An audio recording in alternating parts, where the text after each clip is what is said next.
सुनियो संत सुजान दिया हम एला। अष्टमी की बहुत शुभकामनाएं आपको। और आज ये हमारा आखिरी उपवास होगा। कल से हम कल आखिरी वीडियो होगा मेरा, unless I find motivation to do so. दोस्तों, मैं कहीं ऐसा पढ़ती हूँ जैसे कुछ मूर्ख लोग होते हैं, वो ये समझते हैं कि माँ दुर्गा या माँ शक्ति कोई हार्ड मास की कोई औरत है जो ऊपर आसमान में बैठी हैं और दूरबीन लगा के सबको देखती हैं, कौन मंदिर गया कौन नहीं गया, और उसी के हिसाब से फिर उनका अकाउंट में चीज़ें ट्रांसफ़र होती हैं। ये बहुत ही बड़ी मूर्खता है, ऐसा नहीं है।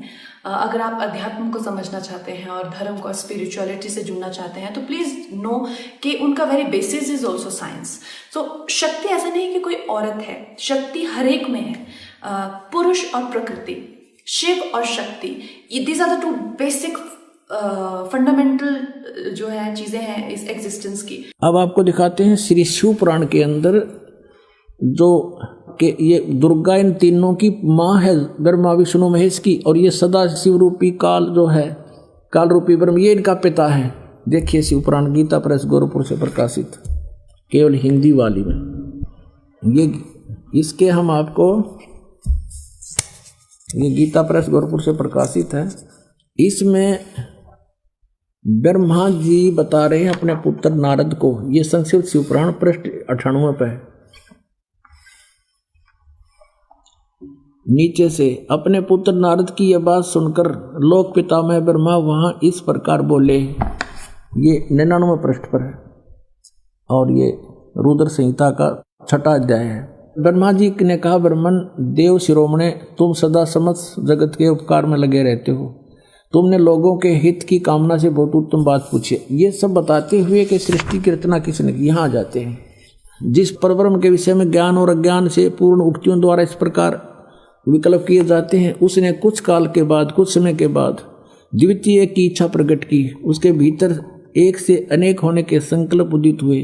तब उस निराकार परमात्मा ने अपनी लीला शक्ति से अपने लिए एक मूर्ति की कल्पना की, और जो मूर्ति रहित परम ब्रह्म है उसकी मूर्ति कौन है? ये 100 पृष्ठ पर पढ़ रहे हैं हम, 100 पृष्ठ पे भगवान सदाशिव हैं। ये काल है सदाशिव।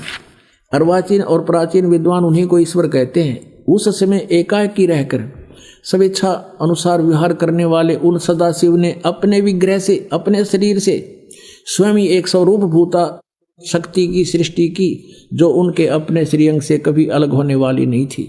उस पराशक्ति को प्रधान प्रकृति भी कहते हैं। उस दुर्गा को गुणवती माया बुद्धि तत्व की जननी और विकार रहित बताया गया है।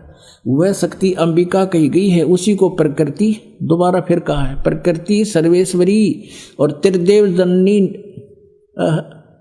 नित्या और मूल कारण भी कहते हैं। सदाशिव द्वारा प्रकट की गई उस प्रकृति के 8 भुजाएं, ये प्रकृति दुर्गा को कहते हैं। कति स्पष्ट हो गया। वे जो सदाशिव हैं उन्हें परम पुरुष शिव, शंभु और महेश्वर कहते हैं। 101 पृष्ठ पर हम चल रहे हैं, रुद्र संहिता, गीता प्रेस गोरखपुर से प्रकाशित। वे अपने सारे अंगों पर भस्म रमाए रहते हैं। उन काल रूपी ब्रह्म ने एक ही समय, ये काल रूपी ब्रह्म है, ये काल रूपी ब्रह्म, ये काल है। काल रूपी ब्रह्म ने एक ही समय शक्ति के साथ शिवलोक नामक क्षेत्र का निर्माण किया। अब मैं क्या बताना चाहता हूँ आपको, वे प्रिय और प्रियतम रूप शक्ति और शिवा, ये पति पत्नी रूप में उस काशी में रहते हैं। देवर से एक समय उस आनंद वन में रमण करते हुए शिवा और शिव के मन में यह इच्छा हुई कि किसी दूसरे की पुरुष की भी सृष्टि करनी चाहिए, जिस पर यह सृष्टि संचालन का महान भार रखकर हम दोनों केवल काशी में रहकर स्वेच्छा अनुसार विचरें और निर्वाण धारण करें। ऐसा विचार करके, निश्चय करके, शक्ति सहित सर्वव्यापी परमेश्वर शिव ने अपने वाम भाग से 10वें अंग पर अमृत मल दिया, यानी दुर्गा के साथ पति पत्नी व्यवहार किया, जिससे वहां एक पुत्र की उत्पन्न हुई, एक पुरुष प्रकट हुआ, उसका नाम के रखा। ये 102 पृष्ठ पर, ये रुद्र संहिता।